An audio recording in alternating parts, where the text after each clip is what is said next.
Hello students, इस video में आज हम देखेंगे हमारा बीएससी फाइनल ईयर के अंदर ऑर्गेनिक केमिस्ट्री की जो हमारी यूनिट नंबर फर्स्ट चल रही थी, जिसमें हमने यूनिट नंबर फर्स्ट के 2 टॉपिक देख लिए थे।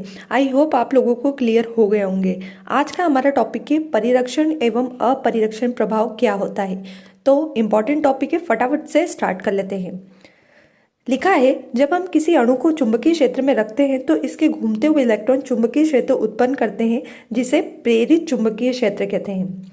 यानी यहाँ बोला गया है कि जब भी हम किसी अणु को किसी चुंबकीय क्षेत्र में रखते हैं तो इसके जो इलेक्ट्रॉन होते हैं उसके अंदर से खुद में से भी चुंबकीय क्षेत्र उत्पन्न होने लगता है ना। ये हो गया हमारा चुंबकीय क्षेत्र। ठीक है, नॉर्थ एंड साउथ का मतलब है, मैंने यहाँ पर आपको एक मैग्नेट बना के, एक चुंबक बना के बताया है। इस अणु को इस चुंबक के बीच में रखते हैं तो इसके अंदर, इस अणु के अंदर जो इलेक्ट्रॉन घूम रहे हैं उसमें से भी चुंबकीय प्रभाव निकलने लगता है, जिसे हम बोलते हैं प्रेरित चुंबकीय प्रभाव। ठीक है, आगे क्या लिखा है देखते हैं। आगे लिखा है, प्रोटॉन पर जब बाह्य चुंबकीय क्षेत्र आता है तो यह प्रेरित चुंबकीय क्षेत्र उसका विरोध करता है। इस प्रकार प्रोटॉन बाह्य चुंबकीय क्षेत्र से इलेक्ट्रॉन द्वारा परिरक्षित होता है, इसलिए इसे परिरक्षण प्रभाव कहते हैं। अब क्या बोल रहा है कि जैसे ये है, इस चुंबक पे जो चुंबकीय प्रभाव उत्पन्न हो रहा है ना, इस चुंबकीय प्रभाव के कारण, ये जो इसका प्रेरित प्रभाव है, जो इसका खुद का प्रभाव है, इसके कारण जब इसमें बाह्य चुंबकीय क्षेत्र आता है तो ये वाला जो प्रेरित चुंबकीय प्रभाव है वो इस बाह्य चुंबकीय क्षेत्र को अणु तक नहीं पहुंचने देता है। यानी इसके अंदर जो इलेक्ट्रॉन होते हैं न्यूक्लियस का, इस अणु का परिरक्षण करते हैं, इसलिए इसे बोलते हैं परिरक्षण प्रभाव। परिरक्षण प्रभाव का मतलब होता है रक्षा करना।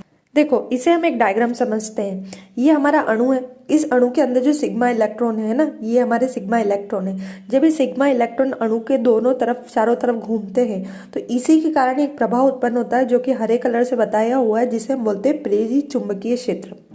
अब ये जो प्रेरित चुंबकीय क्षेत्र है, ये जो इधर से बाह्य चुंबकीय क्षेत्र आ रहा है, इसको अणु तक पहुंचने नहीं देता है, क्योंकि बीच में कौन आ रहा है? प्रेरित चुंबकीय क्षेत्र आ रहा है। तो इसी प्रभाव को हम क्या बोलते हैं? परिरक्षण प्रभाव। क्यों परिरक्षण प्रभाव क्यों बोला?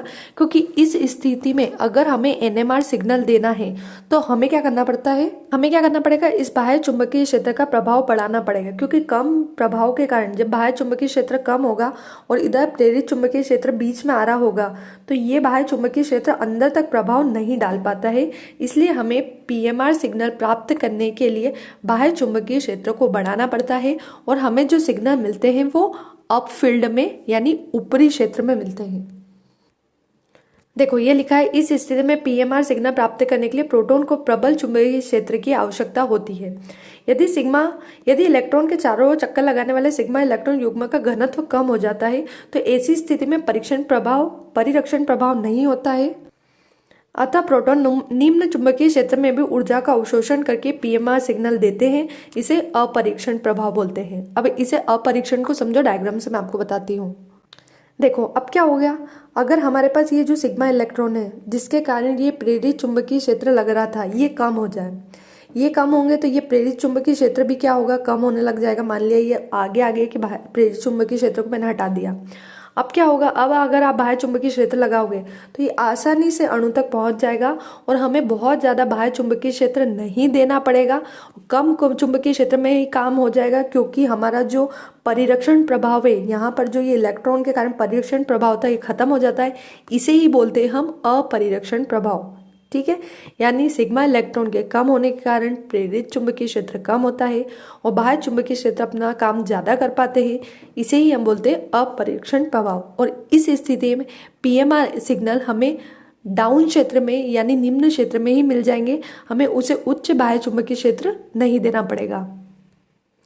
तो यही लिखा है, अतः प्रोटॉन निम्न चुंबकीय क्षेत्र में भी ऊर्जा का अवशोषण करके पीएमआर सिग्नल देता है।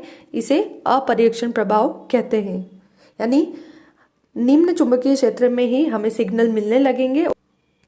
तो यही बोला गया है। देखो, अगर हमारा बाह्य चुंबकीय क्षेत्र अगर ज्यादा है ना, तो हमें उच्च क्षेत्र में सिग्नल मिलते हैं।